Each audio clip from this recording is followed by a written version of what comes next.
What if the greatest danger to an empire wasn't an invading army, but something far more beautiful? Imagine a civilization so rich that its rulers could afford almost anything: gold, silk, exotic food, palaces, thousands of servants. Nothing seemed too expensive. And yet, across history, some of the world's greatest empires discovered a terrifying truth. The more luxurious life became, the harder it was to give up. But how could comfort become a weakness? And how could something as beautiful as luxury help bring enormous empires to their knees? Tonight, we're going to follow that mystery. Luxury has always looked harmless. A beautiful house, a better meal, a rare piece of clothing, a palace filled with art. None of these things can destroy an empire by themselves. The danger begins somewhere deeper, when luxury becomes a standard, when yesterday's extravagance becomes today's necessity, when rulers cannot afford to appear less powerful, and ordinary people are expected to keep paying for the system that makes that appearance possible. From ancient Rome to later imperial courts, the same pattern appeared again and again. Wealth created comfort. Comfort created expectation. Expectation created dependence. And when the wealth began to disappear, the empire discovered that giving up luxury could be almost as difficult as giving up power. So tonight, we'll travel through those forgotten worlds and uncover the luxury that great empires simply couldn't survive. At the height of Roman power, the empire could make the world feel surprisingly small. A merchant in Rome could purchase spices that had traveled across enormous distances. Silk could arrive from lands most Romans would never see. Precious stones could pass through dozens of hands before reaching an aristocratic household. Fine glass, perfumes, exotic foods, rare woods, and expensive fabrics flowed through a vast network of roads and sea routes. For the wealthy, the empire seemed almost limitless. And that feeling mattered, because wealth does something interesting to the human mind. The first luxury feels extraordinary. The second becomes desirable. The third becomes normal. And once something becomes normal, we stop thinking of it as luxury at all. Imagine being born into a wealthy Roman family. Your house has marble floors. Your garden has fountains. Your walls are covered with paintings. Servants prepare your meals. Wine is available every day. You wear expensive fabrics. You attend elaborate dinners. You grow up surrounded with objects that would have been unimaginable to earlier Generations. To you, this is not extravagance. This is simply life. That is where the story becomes interesting. Because societies rarely become trapped by things they consider extraordinary, they become trapped by things they consider normal. Roman writers themselves were fascinated by this problem. Some complained that their society had become too obsessed with foreign goods and expensive living. They looked backward towards an imagined older Rome, a Rome of farmers, soldiers, and simple meals. They believed earlier generations had been tougher, more disciplined, less distracted by comfort. But there was an uncomfortable contradiction. The people criticizing luxury were often living comfortably themselves. Because once wealth exists, it is difficult to tell people who have it that they should stop enjoying it. And luxury was not merely personal, it was political. A powerful Roman could use his wealth to entertain guests. He could provide food. He could sponsor public events. He could build monuments. He could give gifts. He could support clients and political allies. Generosity created influence, and influence created more power. So spending money was sometimes part of maintaining political status. A smaller house could look like weakness. A simpler banquet could look unimpressive. A less generous patron could lose followers. The competition never truly ended. Someone always had a larger villa, a more beautiful garden, a more expensive garment, a rarer dish, a more spectacular celebration. Luxury had become a language, and everyone at the top of society was speaking it. But there was another side to this beautiful world. Every luxury required a supply chain.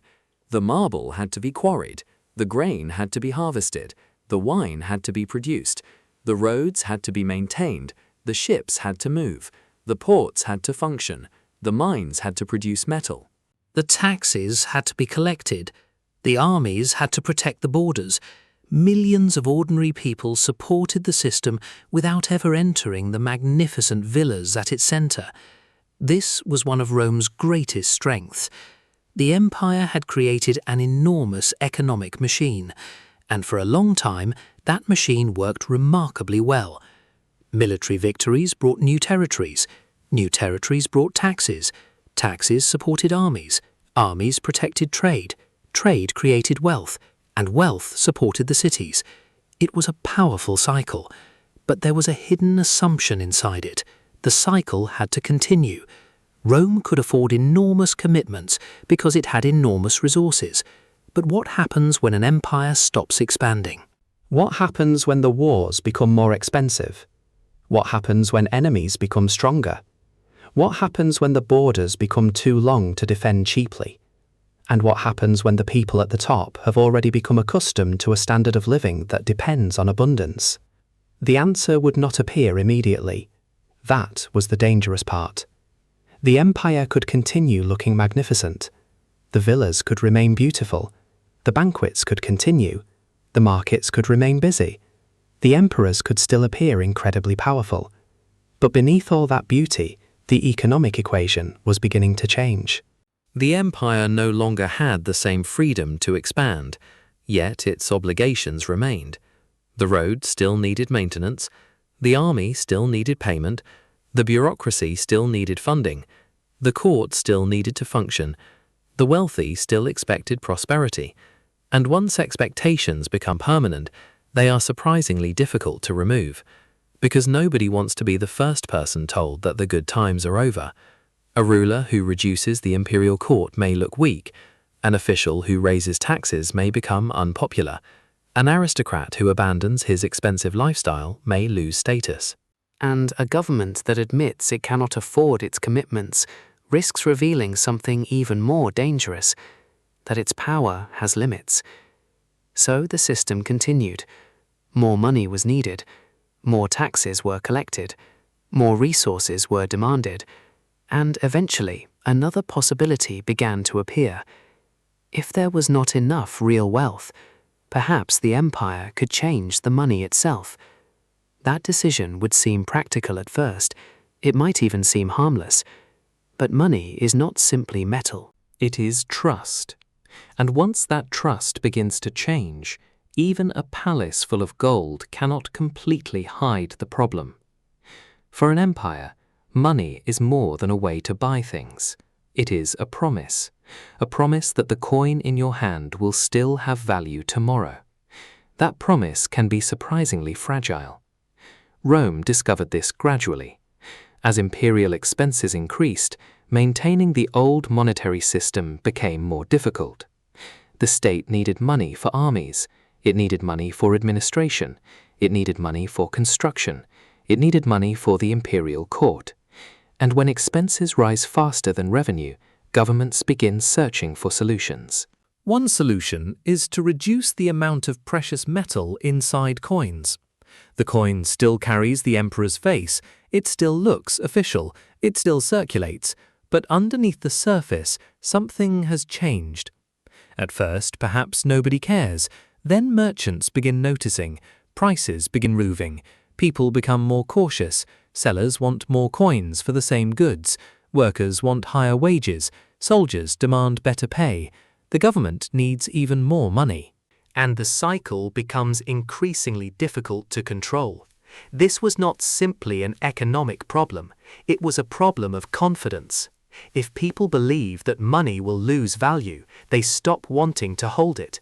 They spend it quickly. They exchange it for goods. They demand payment in more reliable forms. And once enough people behave that way, the currency itself becomes weaker. The empire can still appear wealthy. The palace can still shine. But the foundation underneath is changing. This is an important distinction. A civilization can possess enormous physical wealth while experiencing monetary problems. Fields still produce grain, mines still produce metals, craftsmen still make goods, but if the system connecting those resources becomes unstable, wealth becomes harder to manage. Rome's problems were never caused by one thing. That needs to be remembered.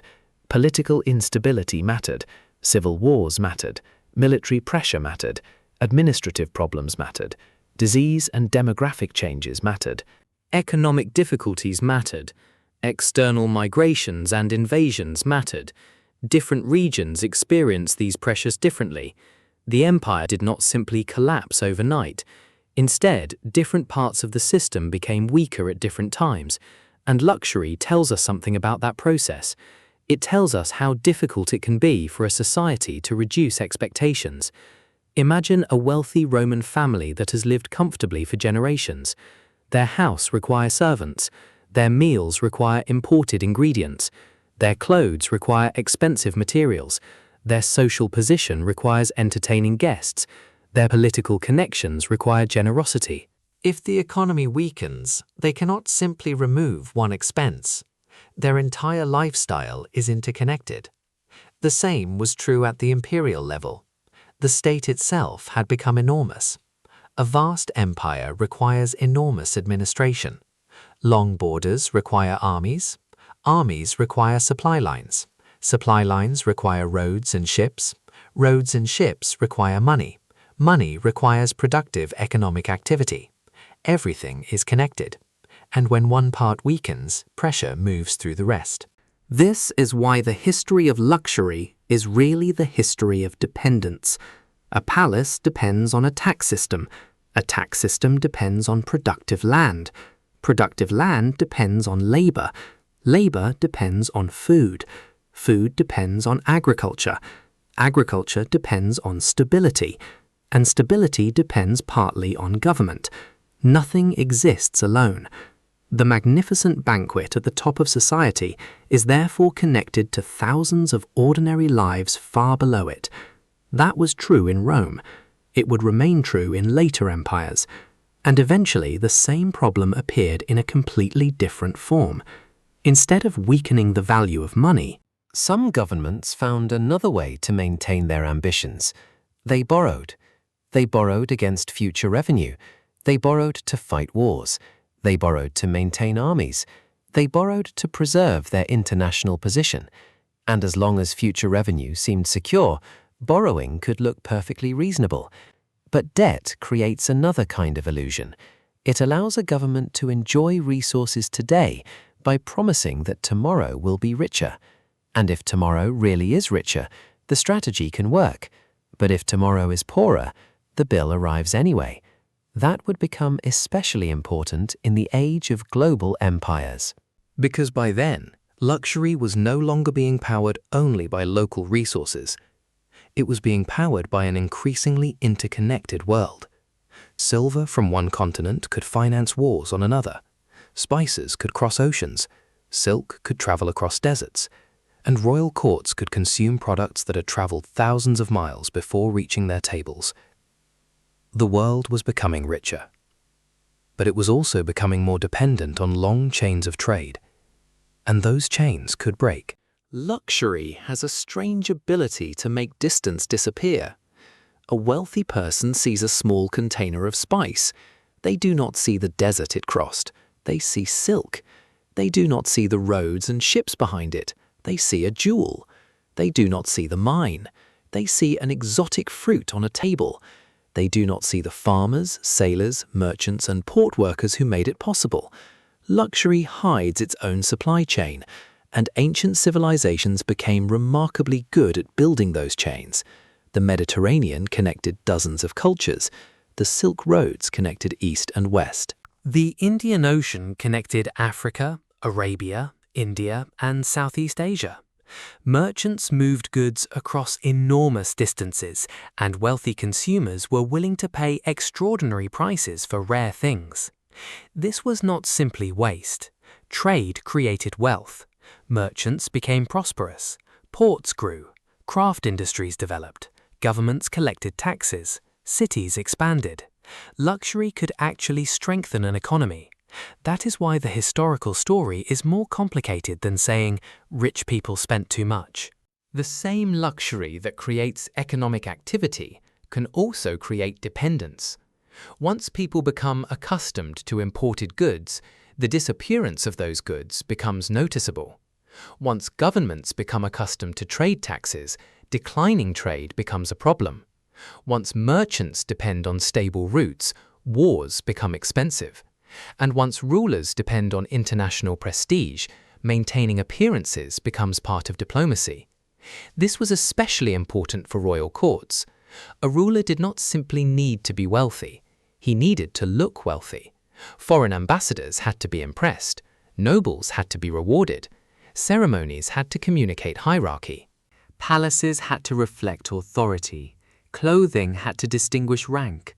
Luxury became political theatre, and political theatre has one dangerous characteristic. It cannot easily become smaller.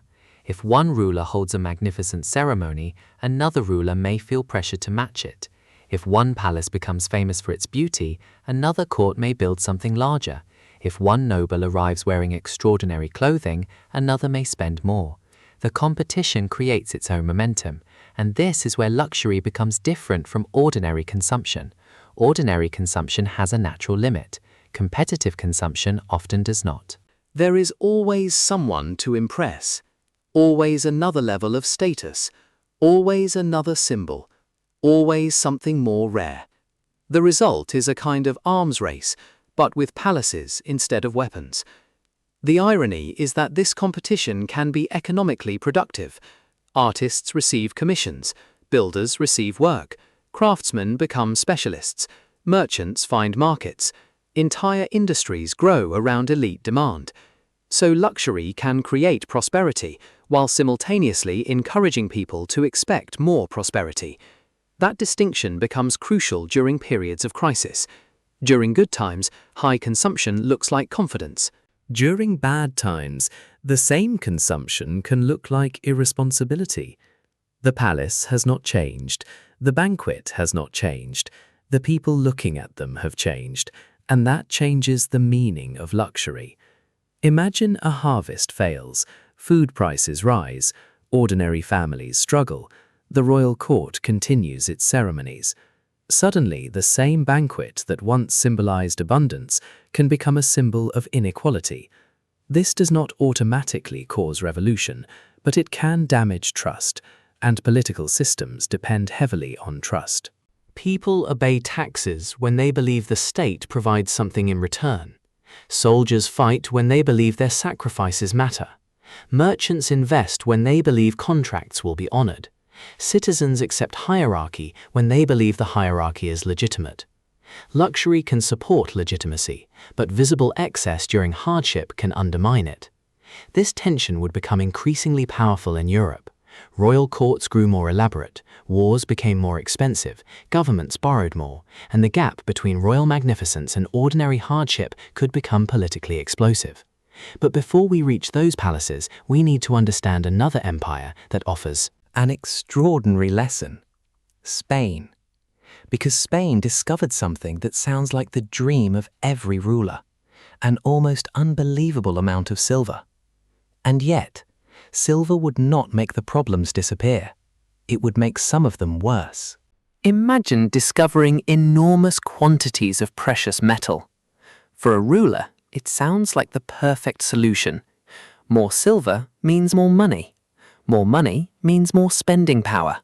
More spending power means more armies. More armies means more influence. And Spain became one of the greatest examples of this paradox. Silver from the Americas flowed into the Spanish imperial economy. It crossed oceans. It entered European markets. It helped finance wars. It helped pay soldiers. It helped purchase goods from other countries. Spain became extraordinarily powerful. But silver was not the same thing as unlimited real wealth. A society still needs food. It still needs workers. It still needs productive land. It still needs manufacturing. It still needs stable institutions. Silver can move resources around, but silver alone does not create everything a society needs. And when enormous quantities of money enter an economy, prices can respond. More money chasing goods can contribute to inflation, and inflation changes behavior. Merchants raise prices. Workers demand higher wages. Contracts become harder to predict. Savings lose purchasing power. People begin looking for safer ways to preserve wealth. The flow of silver had another effect. It made enormous spending seem possible. The Spanish monarchy had global ambitions. Wars were fought across Europe. Armies had to be maintained. Fleets had to be built. Alliances had to be funded. Officials had to be paid. The empire had responsibilities spread across continents. Silver made these commitments easier to finance, at least temporarily, and temporary financial strength can create permanent obligations. Once a government becomes accustomed to a certain level of military spending, reducing it becomes difficult. Once a court becomes accustomed to magnificence, reducing it becomes politically uncomfortable. Once creditors believe future revenue will continue, debt becomes easier to accumulate. The empire can begin spending the future, and the future has a habit of arriving unexpectedly. Spain's story therefore offers a crucial lesson. An empire can possess enormous quantities of valuable resources and still struggle economically, because wealth is not simply what you possess, it is what your economic system can sustainably produce. That distinction matters. A mine can be incredibly valuable. But if the money from the money encourages excessive borrowing, expensive wars, and dependence on imports, the resource can create unexpected problems. This pattern has appeared throughout history. Natural wealth can produce confidence. Confidence can produce spending. Spending can produce debt. Debt can create pressure, and pressure can expose weaknesses that were already there. Spain was not simply destroyed by silver. That would be another historical oversimplification. Its challenges came from many sources, but silver helps us see the psychological side of empire. When wealth appears abundant, people make different decisions. They take larger risks. They borrow more. They spend more. They promise more. They expect more. And eventually, expectations become harder to satisfy. The same thing happened inside royal courts. The richer the monarchy appeared, the more magnificent it was expected to remain. A ruler who suddenly announced, "We must live more modestly," would not necessarily sound responsible. He might sound weak, because royal power depended partly on spectacle, and nowhere was this more visible than in the great palaces of Europe. Palaces were not simply houses. They were statements. They told visitors, this kingdom has resources. This ruler commands enormous wealth. This political order is permanent. The larger the palace, the stronger the message. But there was a problem. Messages cost money, and eventually some rulers discovered that maintaining the appearance of unlimited wealth could become incredibly expensive. One of the most famous examples stood outside Paris. A palace so magnificent that it became almost inseparable from the image of French monarchy. Versailles. Its gardens, its fountains, its halls, its mirrors, its ceremonies, its endless spectacle. It represented power on a scale that few ordinary people could imagine. But behind the beauty was an entire political system. And that system was becoming increasingly expensive to maintain, because the palace was only one part of the cost. France also had armies, wars, debt, administration, tax collection, and millions of people whose economic lives supported the monarchy. Eventually, the question became unavoidable. How long can a kingdom continue looking infinitely wealthy when its finances are becoming increasingly constrained? And that question would become much more dangerous than any palace architect could have imagined. A palace can be a symbol of strength, but sometimes it becomes a symbol of distance. At Versailles, royal magnificence reached an extraordinary level. The palace was designed to impress. Its scale was enormous. Its decoration was elaborate. Its gardens stretched into the distance. Its ceremonies transformed ordinary political life into theatre. For the monarchy, this had a purpose. The court was a political environment. Nobles gathered around the king. Status depended on proximity. Ceremony reinforced hierarchy. The palace helped centralize power, so it would be wrong to look at Versailles and say, "This building caused the French Revolution." History is never that simple.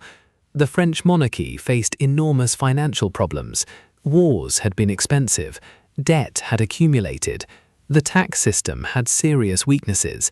Economic hardship affected ordinary people.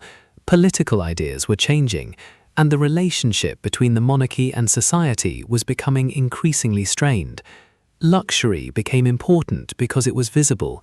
It could be seen. It could be imagined. It could be compared. A farmer did not need to understand government debt to understand that the people inside the palace lived differently. That difference could become emotionally powerful. This is one of the most important lessons about luxury. People rarely revolt against an economic equation. They react to what that equation looks like in real life. A tax increase is an abstract number. A lavish palace is visible. A debt crisis is complicated. An enormous banquet is easy to understand. An inefficient tax system requires explanation. A royal wardrobe does not. Luxury, therefore, becomes a symbol, and symbols can become more powerful than facts. The irony is that the palace itself may contain thousands of hard-working people, servants, cooks, gardeners, builders, artists, musicians, engineers, craftsmen. The luxury economy creates jobs. It produces art. It supports entire communities. But from outside, the palace can look like pure consumption. And when hardship increases, perception matters. This was not unique to France. Across history, rulers have faced the same dilemma. They need to appear powerful, but appearing powerful costs resources, and sometimes the cost becomes harder to justify. The same tension exists in almost every hierarchical society. People at the top need symbols of rank. People below need reasons to accept that hierarchy. When both sides agree on the meaning of luxury, the system works. But when the meaning changes, everything changes. A crown can represent legitimacy or privilege. A palace can represent civilization or waste. A banquet can represent abundance or inequality. The object remains the same, only the society's interpretation changes. And once people begin seeing luxury as evidence that the system is unfair, the political value of luxury reverses. What once strengthened authority can begin weakening it. That transformation can happen remarkably quickly. For generations, people may admire a royal palace. Then a crisis arrives. Food becomes expensive, taxes increase, employment becomes uncertain, the government struggles with debt. Suddenly, the palace looks different. It becomes a question. Why does this exist? Who pays for it? Why are sacrifices demanded from some people while others continue living comfortably? Again, luxury did not create every problem, but it could make existing problems visible. And visibility matters, because governments can survive many hidden problems. They struggle when those problems become symbols. The deeper lesson is that a civilization cannot indefinitely separate appearance from reality. If an empire's economic foundation is strong, grandeur can reinforce confidence. If the foundation is weak, grandeur can become an illusion, and illusions eventually require more resources to maintain. That is the trap. You cannot simply admit weakness, because admitting weakness can create more weakness. So you spend more to look strong. You borrow more. You tax more. You promise more. You maintain the ceremony. You keep the palace bright. You keep the banquet full. You keep the fountains running. And for a little while, It works. The outside world still sees greatness, but inside the system, the cost continues growing. This is why the final stage of imperial luxury is often not wild extravagance, it is maintenance. Maintenance of expectations, maintenance of status, maintenance of appearances, maintenance of a world that existed under different economic conditions. And once maintaining yesterday's lifestyle becomes more important than adapting to tomorrow's reality, the empire has entered dangerous territory. Because empires do not usually collapse because they have too much beauty. They collapse when they become unable to change. And that brings us to the final question. What actually makes luxury dangerous? Is it the gold, the palaces, the imported food, the clothing, the celebrations? Or is the real danger something much quieter, something that begins inside the human mind? The belief that what we have today must still be here tomorrow. Perhaps the most dangerous luxury was never gold, it was expectation. The expectation that prosperity would continue, that trade would remain open, that taxes would always be collected, that armies would always be funded, that markets would always be full, that tomorrow would provide enough to pay for today. This is where the stories of different empires begin to resemble one another.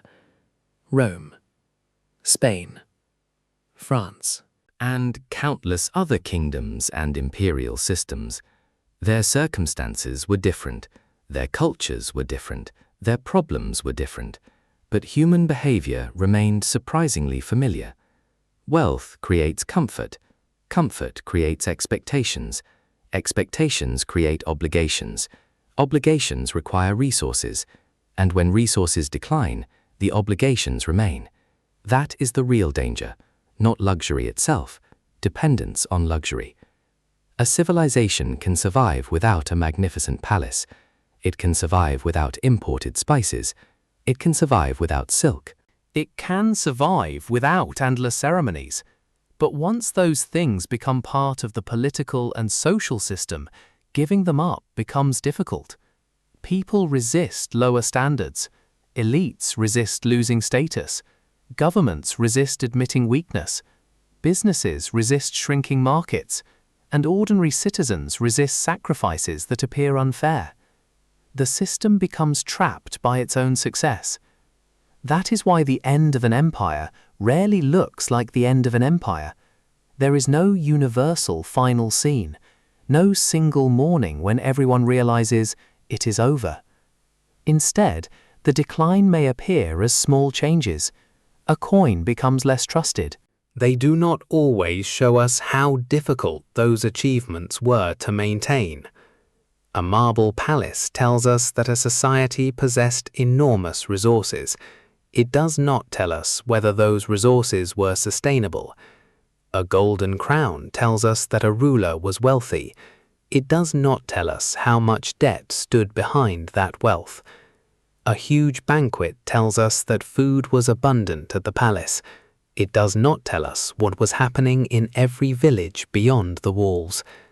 Luxury is therefore both evidence and disguise. It tells us that an empire was powerful, but sometimes it also tells us how desperately that empire wanted to appear powerful. And perhaps that is the deepest lesson hidden in the story. Civilizations do not become fragile because people enjoy beautiful things. A tax becomes heavier. A road receives less maintenance. A soldier is paid late. A merchant avoids a dangerous route. A farmer abandons a field. A government borrows again. A palace continues shining.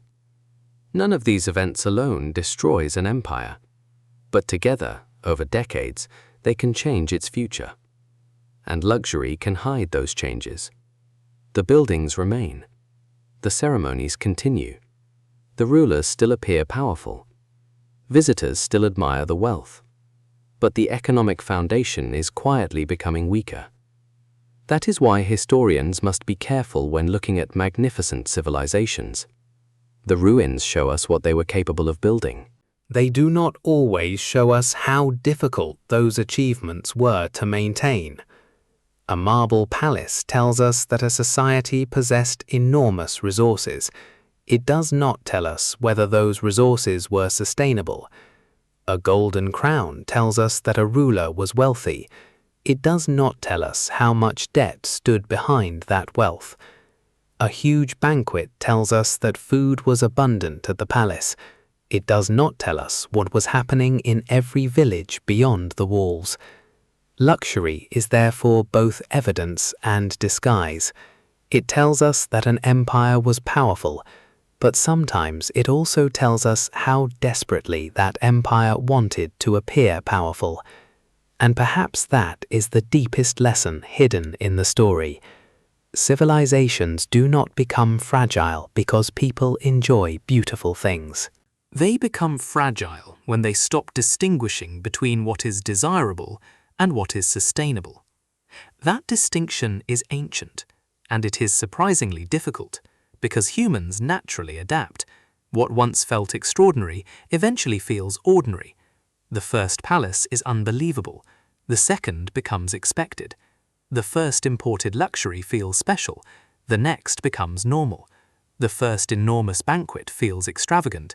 Soon it becomes tradition. This is sometimes called lifestyle inflation. But ancient rulers did not have that phrase. They simply experienced the same human tendency. Once you become accustomed to something, losing it feels like a loss, even if you never needed it before. That is why wealth can create a strange trap. The richer you become, the more expensive your expectations can become. And if your expectations grow faster than your underlying wealth, you can appear prosperous while becoming financially fragile. That is the paradox. A civilization can become more magnificent while becoming less resilient. It can build larger monuments while struggling to maintain older ones. It can consume more while producing proportionally less. It can look stronger while becoming less capable of adapting. History does not tell us that every wealthy society must eventually collapse. Far from it. Many wealthy societies adapt. They reform institutions. They reduce waste. They change taxes. They develop new industries. They open new trade routes. They adjust expectations. They survive. That is perhaps the most hopeful part of this entire story. The danger is not wealth. The danger is refusing to change when the conditions that created the wealth have changed. Empires are living systems. They must adapt. And luxury becomes dangerous when it turns adaptation into something politically impossible. When everyone needs the old system to continue, even after the old system has stopped working, that is when comfort becomes weakness. That is when prosperity becomes dependency. And that is when the most beautiful parts of a civilization can become reminders of what it can no longer sustain. So perhaps we should look at the ruins differently. When we see an ancient palace, we should not only ask, how wealthy were these people? We should also ask, what made this wealth possible? Who worked? Who traded? But ancient rulers did not have that phrase. They simply experienced the same human tendency. Once you become accustomed to something, losing it feels like a loss, even if you never needed it before. That is why wealth can create a strange trap. The richer you become, the more expensive your expectations can become. And if your expectations grow faster than your underlying wealth, you can appear prosperous while becoming financially fragile. That is the paradox. A civilization can become more magnificent while becoming less resilient. It can build larger monuments while struggling to maintain older ones. The fountains stopped. The banquets ended. The servants disappeared. The silk decayed. The coins were buried. And the empire became history. But the lesson remained. Not that comfort is dangerous. Not that wealth is evil. Not that great civilizations are destined to fall.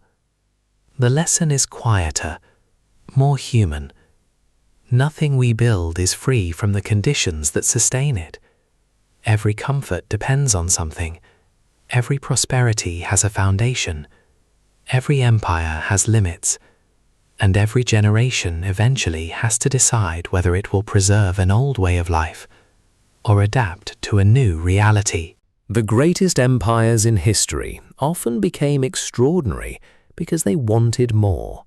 More territory, more wealth, more beauty, more power, more comfort. But perhaps greatness was never really about having more. Perhaps it was about knowing what could last. And tonight, beneath the silent ruins of those forgotten worlds, that is what remains. Not the gold, not palaces, not the crowns, but the reminder that even the most magnificent civilization must eventually face the cost of everything it has learned to call normal.